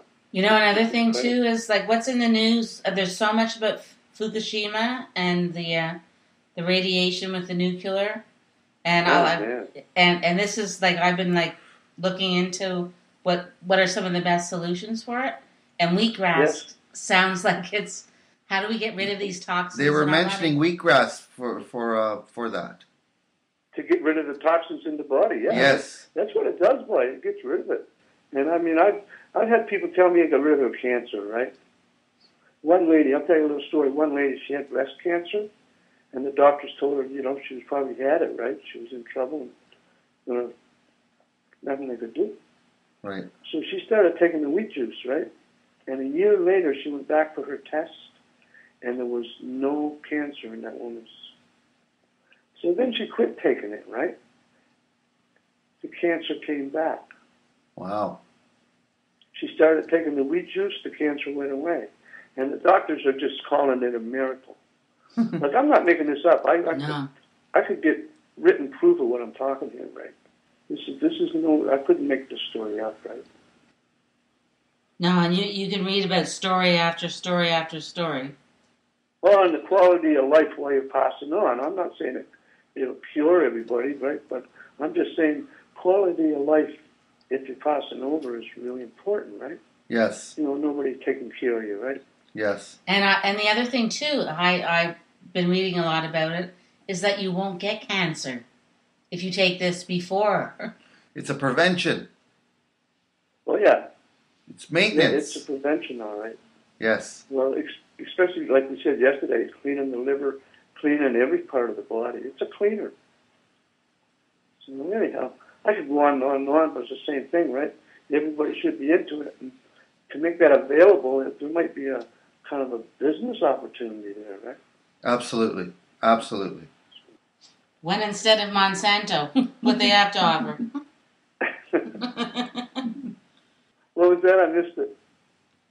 I said, instead of Monsanto and their chemicals, what they have to offer, or the flu shot. Yeah, and that's the whole thing. I said earlier about the organics. Growing food organically is the simplest thing in the world. And I'm not kidding. I've been doing it for, I don't know, probably 30 years, right? I always had my own food in the pantry every year, right? My wife, she did probably 250 bottles of food for the winter, right? It's a wonderful thing to have all that food security. And to be able to pass that on, I think that would be a real bonus to get people into having food security. It's a staple of life. Pardon? It's a staple of life. Well, yeah. There's nothing like having 3 months' supply of food in the pantry, right? To me, that's a better feeling than any bank account, right? Exactly. Then you don't have the feeling of stress. Well, it's a wonderful thing. Maybe that's something that has to be taught too, right? But, boy, we're not teaching that in our education system. No. They don't want that taught. That's actually taken out of the education system. Oh, my God. It's just incredible how we're just, I don't know. I mean, I bitch a lot, right? But I'm probably one of the luckiest guys on the planet. I'm just so blessed. Because every day I get up and I do a little boogie and, boy, the day's over, right? Meanwhile, it's just a wonderful thing to be doing it. That's all I can tell you. Even though we've got a lot of problems, all you can do is your best, eh? That's right. You know, and that's what our parents did, the best they could, right? We do the best we can and carry on. And teach some people. Yeah, that's the one. That's the one, eh? I'm doing right now in the basement. I have a lower level in my house, and I'm getting that licensed. You know, a licensed kitchen. What kind of no? Pardon? No, what kind of a kitchen? You get it set up and have it licensed by the Department of Health, so that if you want to make something and sell it, then you've got the kitchen to do it in, right? Oh, okay. That's one of my pet projects here. Oh, this sounds interesting. Mm-hmm. Because there's a lot of people out there doing it on a small scale, but it costs so much to get a licensed kitchen, right? Why in the world would it cost this? So this is another thing that really is one of my pet peeves. They don't want us mass producing food, lady. Yeah. They do not want us mass producing anything. No, because they want control. I know that if a person had I really know this, right? If a person had, maybe I'm saying a little bit more freeway to start putting stuff in jars. In a couple of years, it's just like somebody's going to do it, eh? And I want to do it because somebody's going to start putting on a large scale food in jars and start feeding these people. Well, that's a good. I heard too that fermented food in jars is one of the most healthiest things you can eat too. Oh yeah. Can everything, put it out in jars. Yeah. You gotta love that kind of. Yeah, it's the best way. We put our stews in there, soups, you know. So you can cook a whole batch and then you put it in a jar and then it keeps. Yeah, you put it through the pressure cooker, eh? Put it in the pressure cooker and can it. Oh, like the way we make jams. Yeah. So you cook anyway, it's pretty neat. But the whole thing of it is again, it's the masses. You know all these food banks that we had happening, right? You know what I think of food banks are? A way to spread poison? No, they're setting these places up because they know down the road it's a supply depot for when we do get in a crunch, because we're heading for a disaster if we don't get this food thing together. And all the food banks are doing is learning how to feed the masses. Yeah, where are they getting their food from? Well, the government, you know, like they started it, right? And it's not good, healthy food. I know that. Oh my God! If it's not in a can, they don't want it. No. You know, if it's not in a white bread stuff, right? The white bread and the Kraft dinner, the beans. Pretty poison, isn't it? Yeah, it's all poison. Sure it is. Yeah, there's no doubt in my mind. There's nothing. All you gotta do is. And what about community gardens? I mean, that's another thing. Like having community gardens is a great idea, but there's so few people growing their own food. Oh, I can buy it cheaper than that. You know, it's not. They don't understand the word sustainability at all. It's really a mindset, eh? Yeah, you're right. We've been brainwashed big time. I know. Let us help you. It's funny. One of my girlfriends, I was talking to her, and we have a place where we can buy eggs from like free range. They're really good eggs. Oh yeah. And her son won't eat them because they don't come from the grocery store, and they're not all nice and clean, like pretty. You know? Isn't that incredible though? It was like. Yeah. Boy, there's something good. I love my homegrown eggs more than anything. Oh, that's what I miss. I want some. Yeah, it's an incredible thing what they're doing with the food chain. I can't digest an egg from the grocery store. Yeah, they're quite different, aren't they? It's as soon as I eat one, I feel like it's bloated and tired, and one of my favorite foods is eggs, and. Yeah, they're supposed to be a whole food, eh? Eggs are supposed to be the food, right? And it's but and when you travel, that's another thing I've noticed. That's how I've noticed that Canada's food supply is really, really poor. Because as soon as you go to another country, you'll eat food, and all of a sudden you go, oh, I can digest this, and I have so much energy, and I don't gain weight, Sure. and then when you come back here and you eat our normal food, whatever that we're getting from the grocery stores and that, it's like you feel so heavy and sluggish, and Listen, I know a guy who's an older gentleman, right? And he ate grapes. They just put them out on the shelf, and when you take a box of grapes, you're supposed to open them up and let them air for at least 24 hours. Did you know that? no, we know so because little. what the chemicals they use to keep them fresh in, it's formaldehyde. And an old buddy of mine, he ate that, and boy, he got cancer and died, right? From those grapes. Yeah, and they look so harmless. How many people open up them grapes and not let them air out? Not too many. No, because we don't hear a word about this, and we have all this food inspection place. And meanwhile, they're banning milk, raw milk. My goodness, I can't believe it. You know, the cost of a liter of milk just blows me right over the water. I won't drink milk. I think milk's poison. Milk is poison. There's no doubt in my mind. Yeah. Well, they've done something to the milk. I don't think it was originally poisoned until whatever they've done to it. Oh, right out of the cow's the best way to do it. Yeah, like pure that milk, and so raw milk is actually the guy that was fighting this, and have you heard about the guy there in Ontario that was fighting the raw? But he bottles it now, doesn't he? Yeah, he just finally won his case too, the other day. Yeah, and there's a guy here in I think the Wolfville area that he does it too, right? He makes it and puts it in bottles. He's got fresh milk. Well, and then how about how they irradiate the fruits and vegetables? They use nuclear. I mean, I this can makes laugh, sense, right? But it's just incredible. It really is. It's not funny at all, but to nuke our food, right? But that's the thing, and it's probably 4 or 5 days old before it even gets here, right? Yeah. And they keep it just packed with all them chemicals. It's poison, boy. It's poison. And it's all about so it can look good on the shelves. They can market it and make an extra buck off of it. Yeah, it's pretty. Yeah, that's probably what it is, all right. Do you think does it come down to the dollar? Like, is that what it's all about? Yeah, it's a shame.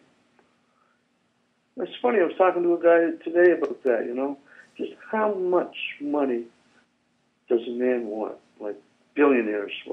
What's that all about? You know, really. It's just a figment of your imagination. Well, not only that, it could do so much good rather than somebody being I call them pigs myself. Yeah. You know? I bet you know what, you're giving pigs a bad name. Pardon? I said you're giving pigs a bad name. You're right. I don't understand that end of the whole human race, right? That somebody could actually watch people starve to death, but they got $1 billion. You know, I can't get a grip on that at all. No. It's happening. Yeah, well, people are waking up, though. Do you find that in your area? Are people waking up? Yeah, you know, it is. It definitely, you know.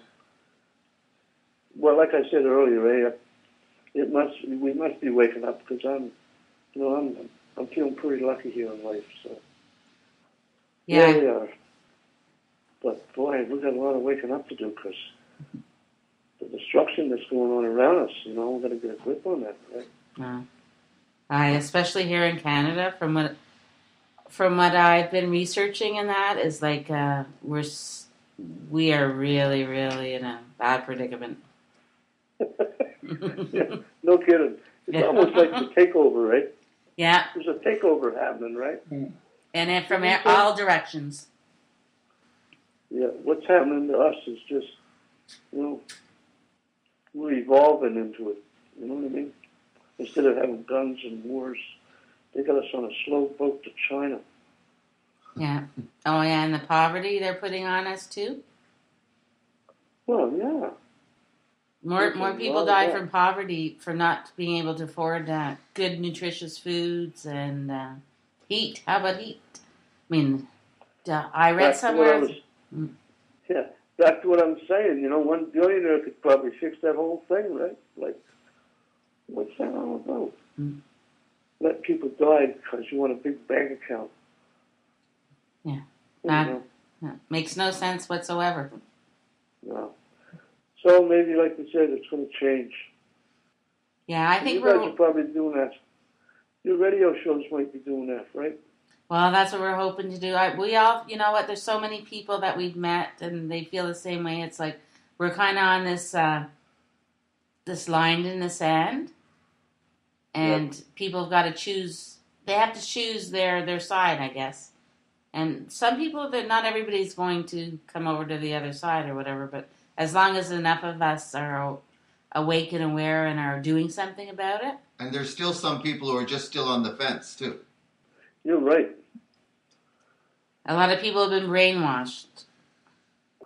Well, yeah, look at all these so-called educated people. They're flipping burgers at the burger joint, you know? The education system, to me, is just like, it's part of the problem, right? It's one of the big part. It's because you keep on getting the same propaganda over and over again, and we regurgitate. I keep getting the idea that, you know, the education I got in the 50s, in one-room schools, to me, there was more education going on there than you'd ever believe, right? Oh, definitely. Because, oh, geez, it was beautiful. You had the young and the old, you know, like everybody, sure, you had squabbles, but everybody kind of looked out for each other. And that one school teacher, man, incredible. To teach from grade 1 to 12, one school teacher, right? Yeah. I think that should have stayed that way. My God, look at the cost just to run in buses, right? It's just incredible. Yeah, and it's what their curriculum is becoming, and it's becoming. You know, when you see the kids coming home from school, and I ask them, "What did you learn today?" "Oh, we learned how to play bingo." Yeah. Did you ever see the kids get off the school bus? Yeah. Did you ever watch the kids? They walk off that school bus and don't even look. They just, time and time again, I see it, right? They don't even look. I don't know if you ever noticed that. You know, the other thing I noticed, did you ever see their knapsacks? No. So overladen with stuff. And I'm going, oh my God, these kids, what are their backs going to be like? Like, why in the world would they have to be carrying all this huge bunch of stuff to school every day? Yeah, I don't know that. But boy, oh boy, it's a... Well, the other thing, too, is one of my sisters is a school teacher. There are so many children with problems, with special needs. And it's because of the foods they're eating, number one, or the vaccines, the quality of the air. One thing affects everything else. So all of a sudden you go into a schoolroom, you can't teach. And then all the laws and the interference by this, and then the cutbacks and funding. Yeah. You know, so it's an epidemic, eh? Yeah, and it's all it is cut back. Her sister was told that she's not allowed to hug a kid. Oh, and the rules. The rules. Wow. A kindergarten kid. But meanwhile, they're teaching them this sex education that you would blush if you would see some of the stuff that they're... never mind blush, it makes you want to gag. It's pretty incredible. I think it's just coming down. We're just seeing everything now, too. Because of the internet, and we were able to communicate with each other, it's not like, oh, I'm just imagining this. It's like now we can start talking about it and discussing it. Yeah, that's quite the invention there, all right. I don't even know how to turn a computer on, eh? Oh. Every time I sit down, listen to me now. Every time I sit down at that computer, and my wife will tell you, man, it screws up. I can't go near it. She's working that computer, and I go in, She said, "What's wrong? Get out of here!" She won't let me into the office because. You know what? You have some powerful energy then. Oh, it just drives me crazy. I just should take a hammer to it, but we need it for the business, right? Yeah, I saw your website. Actually, we're going to be sure to post your website, and you have a really great, easy to read, understand website about the wheatgrass. The name of the website? Cool. Well, it's Yeah. wheatgrass, right? Wheatgrass.ca. Yeah, that's it. Yeah, very well That's done. put up there. Like I said, if I had to go in and check that, I wouldn't know how. My So, wife has you know, you don't have to do everything. We all have our little specialties too, right? Yeah, you're right. But it's funny that you say that because I remember we met some Native people, First Nations people, and it was the same thing. It was like, and there was something powerful that just did not agree with the computer. I don't know what it is. There's some kind of energy that goes through this. Well, that's what we all are, is energy, right? Yes, and that's what food is, right? Yeah. And guess what? What's been taken? So instead of energy, they've replaced it with money, which is nothing. Yeah. And that's where we got to get off this money kick, because money is nothing but a control of our energy. Well, I tell everybody the last thing when I'm later on in life, and I am getting later. My God, I had my sister down here one year helping me, right? And a couple of years ago, I'm a pack rat. I'm a hoarder when it comes to rusty metal, right? Oh, you like rusty metal, yeah? She says, "What are you going to do with this?" I said, "Well, I'm going to keep that for when I get old." And she looked at me and she says, "You are an old."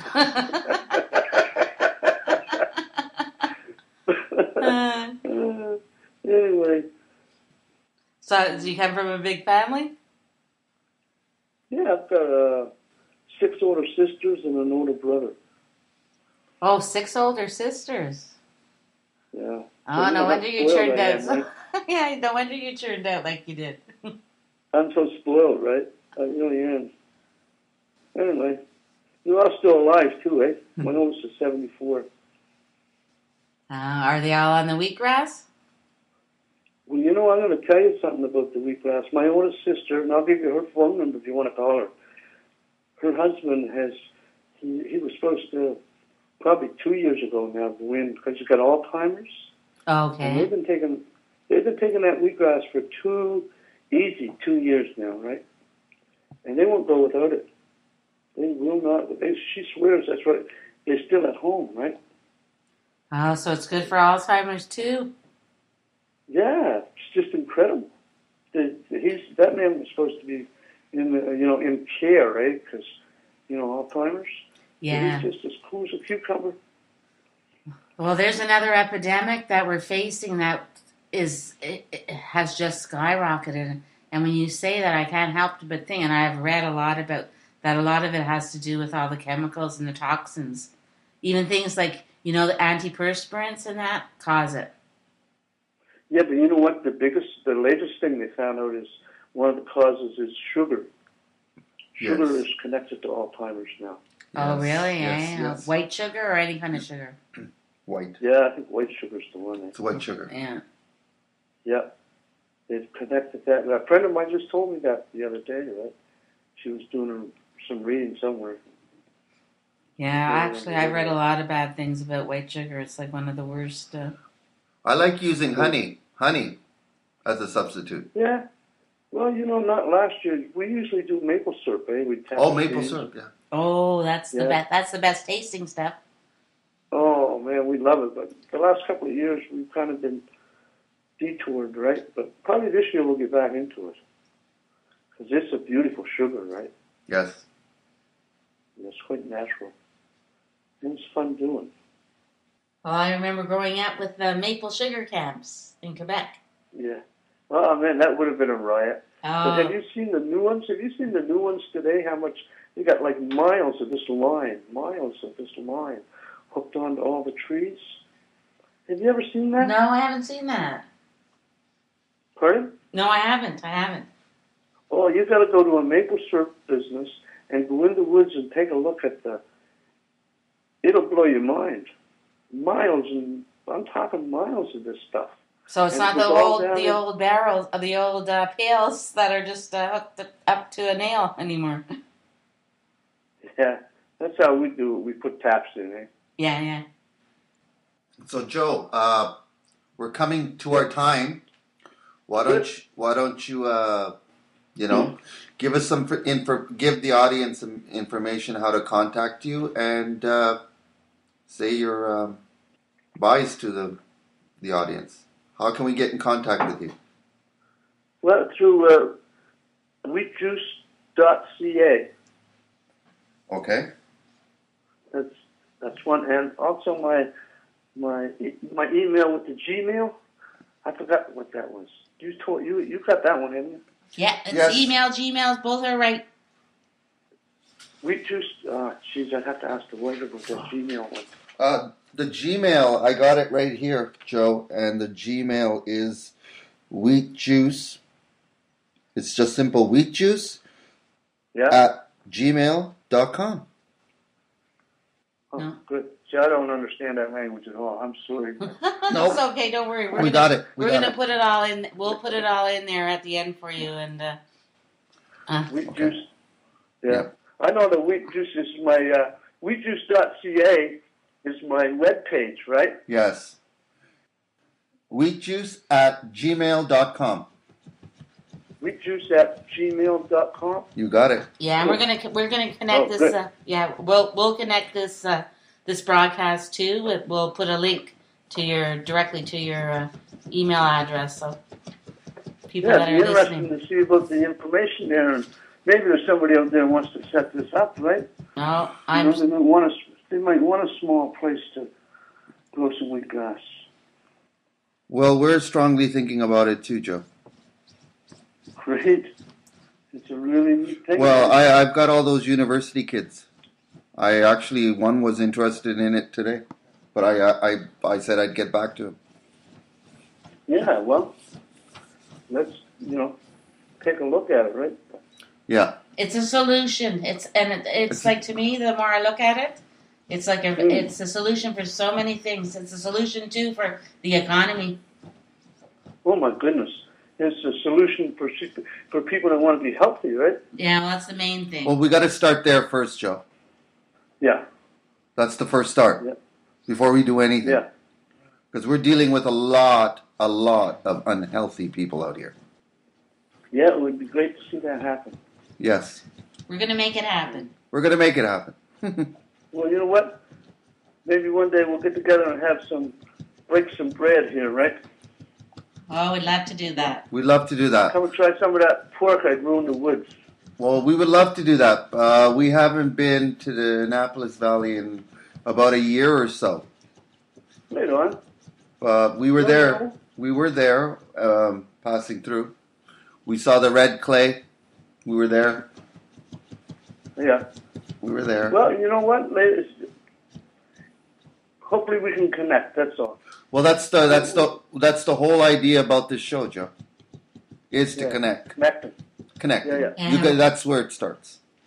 And Yeah, we'll stay good thing. connected. Yeah. And stay connected, of course. Well, if everybody's doing the thing, trying to survive, that's a good one when you have a backup, right? That's right. Absolutely. Yeah, and you were mentioning some other people out there too that have some issues the fracking and. Yeah, you have to give that Marilyn a call. Yes, we are. Actually, we're going to do that right after. Well, probably tomorrow. Probably tomorrow. Yeah, we'll do that for sure. Yeah. Cool. She'll like that. Yeah. She knows so much about how this biosolid thing is. Yes. Yes, we want to do a little research before we get into it with her. So we got something to say too, right? Well, she'll give you lots of information on doing the research. Where it's done, and they manufacture it in the industrial park down at the Halifax airport, right? Okay. And I've been there, right? And this is just disgusting. Yeah. But anyhow, I could imagine another this. day. I could imagine the stench. Oh my God, man! You wouldn't believe it. Yeah, I could imagine. And How they're allowed to do this? It's like again the boogeyman. And then what they've done environmental engineer, right? Okay. And when I first found out about the biosolids, I said to my friend, I said, well, I got a lady that's an environmental engineer, and I'm sure that she's not going to let this happen. You know, she could help stop it, right? So I went and seen her, and she says, what else are we going to do with it? Oh, my I God. knew right there that we were in trouble. She's all for it. She's an environmental engineer, man. She's all for it. So that's what they're teaching them, right? Oh, my So then God. we had a meeting. I got to tell you this one. This is funny. We had a meeting with the Department of Environment. There was 4 or 5 of us, right? And geez, the big guy, big wheel there. You know, he's the head of the biosolids. And I says to him, I says, you know, I got a question. I says, and I got this on tape, right? I taped the whole darn thing. I says, I got a question to ask you. What's that, young man? I says, well, if you had a plate full of certified organic lettuce here, and you had a plate full of lettuce grown in biosolids here, which one would you feed to your grandkid? He said the biosolids. I give up. This is a guy from the Department of Environment. Oh my God! You got that on tape, Joe? Okay, we gotta get that one, please. Yeah, you got to give us that one. We're gonna make we'll make a little video on that one. We'll put some pictures. We'll put some pictures just for added benefit. But that happened. I couldn't make that up. Unbelievable how people have been so brainwashed. Yeah, you know, back in the 80s, I set up a large-scale composting, and I had to deal with the Department of Environment, right? And I had to put in an acre of asphalt to compost on, where I couldn't do it. So I put in $44,000 hunk of asphalt up in the middle of the field and started composting. So what happens next is I get out of the composting business, right? Because it was big business, and big business really sucks. Yeah. It really does. I did 3 years of just, never mind, I won't go there. Anyhow, here's what I'm getting at. This was in 1984. We're at now 2014, and you would not believe the composting going on, and there's not 1 inch of asphalt anywhere. And I'm talking rows and rows and rows. Why? It's unbelievable. We're living in the dark ages, Joe. You know, like we're going backwards here. I mean, I thought I was setting up this. You know what I mean? Oh, geez, anyway. But we're coming to the light. We're coming to the light. Yeah, and I hope it ain't a train. We don't know what the light is, but it's the end of the tunnel somewhere. You guys keep in touch, right? Oh, Yes, we'll definitely. yes, We'll keep be in in touch, with you Joe. this week. We'll Yes. send you off some stuff and get all our Yeah. links hooked up. Yeah, that's cool. Thanks for being on the show, Joe. Yeah, wonderful meeting Yeah, you. Thanks for having me now. Yes. Yeah. Have a great 2014, right? Oh yeah, we're expecting. We're working some big on it. things. Right on. Bye-bye now. Okay, Bye. bye.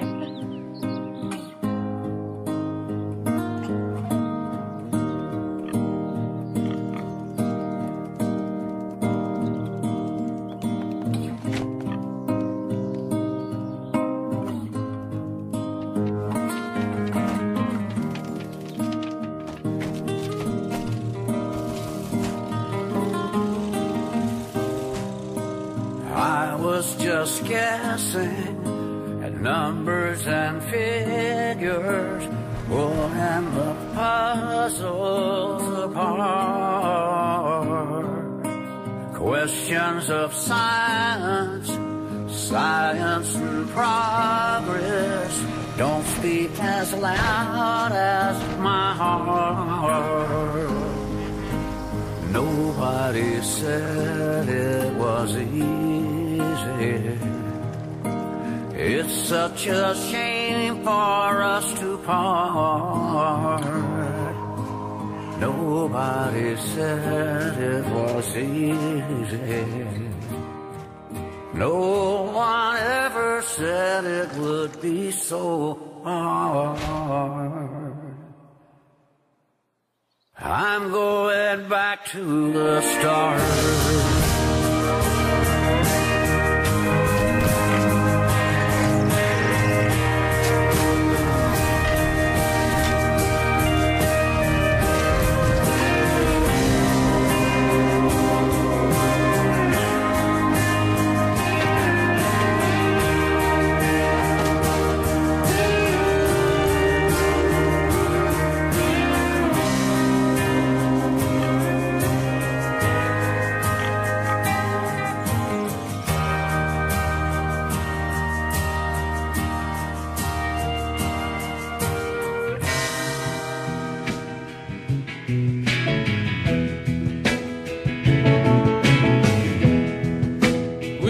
Born before the wind, also younger than the sun. Yeah, the bonnie boat was one. Yeah, we sailed into the mystery.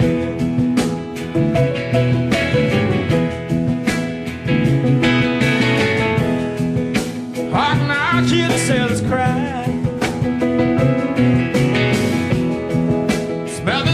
And feel the sky.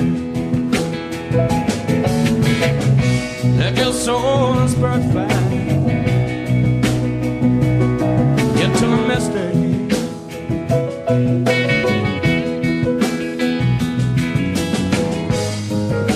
When that foghorn blows, know I will be coming home. When that foghorn whistle blows, I wanna hear it. I don't have to feel it.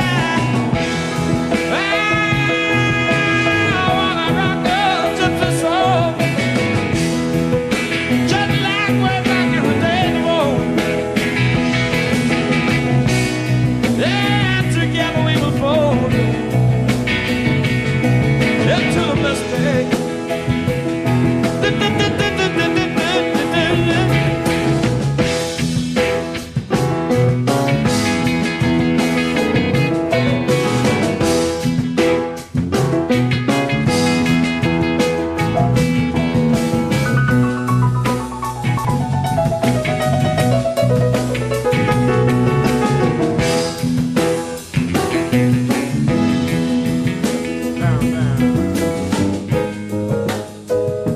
Foghorn blows,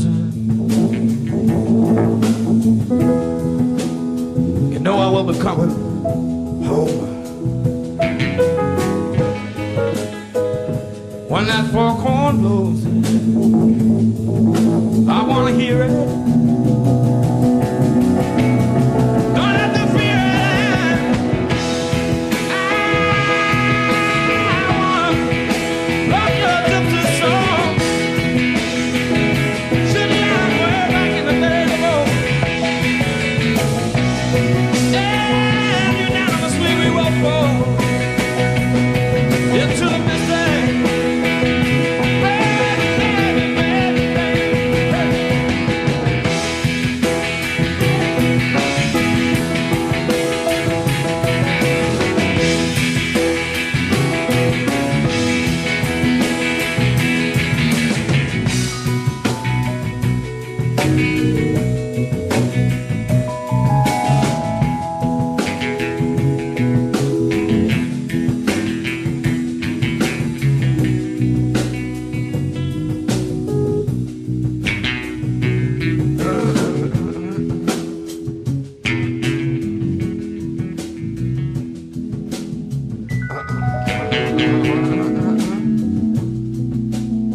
just wanna rock your soul. I just wanna rock your soul.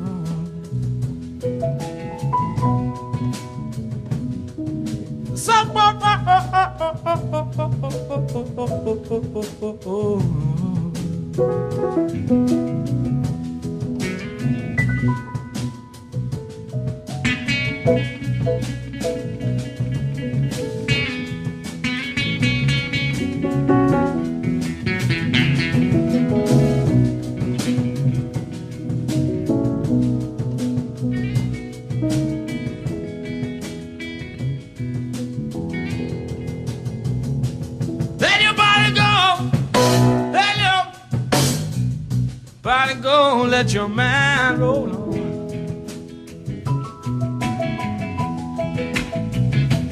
Let your body go. Oh, let your mind roll on.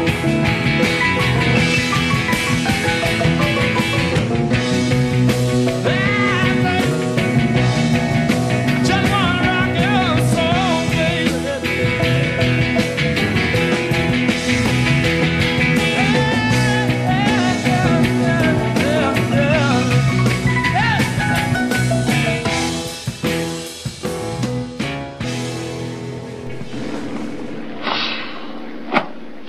You see what sending out them negative waves did, Moriarty? But oddball, I did try and tell them, but they won't listen. I tried. Sure. But I did try. Oh, man. Don't hit me with them negative waves so early in the morning. But I can't force them to listen. I can't. Always with the negative waves, Moriarty. Always with the negative waves. Have a little faith, baby. Have a little faith. But I keep trying. Oddball, I keep trying. But they won't listen. They won't tune in. They really won't. Why don't you knock it off with them negative waves? Why don't you dig how beautiful it is out here? Why don't you say something righteous and hopeful for a change? Tune in to Awake Radio for your positive waves. Government, freedom, law, education, health, free energy, money, debt.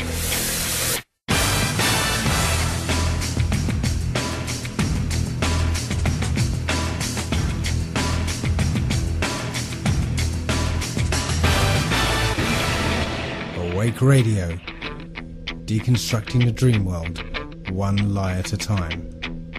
You didn't think it was going to be that easy, did you?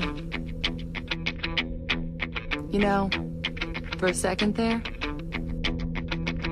yeah, I kind of did.